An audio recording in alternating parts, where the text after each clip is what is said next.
నందమే పరమానందమే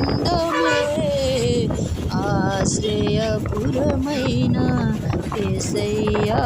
నీలో పచ్చిక గల చోట్ల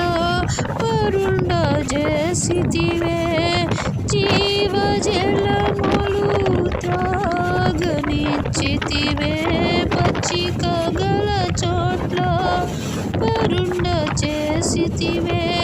జీవజలములు త్రాగనిచ్చితివే నా ప్రాణమునకు సేద తీర్చితివే నీతియు శాంతియు నాకిచ్చితివే నా ప్రాణమునకు సేద తీర్చితివే నీతియు శాంతియు నాకిచ్చితివే ఆనంద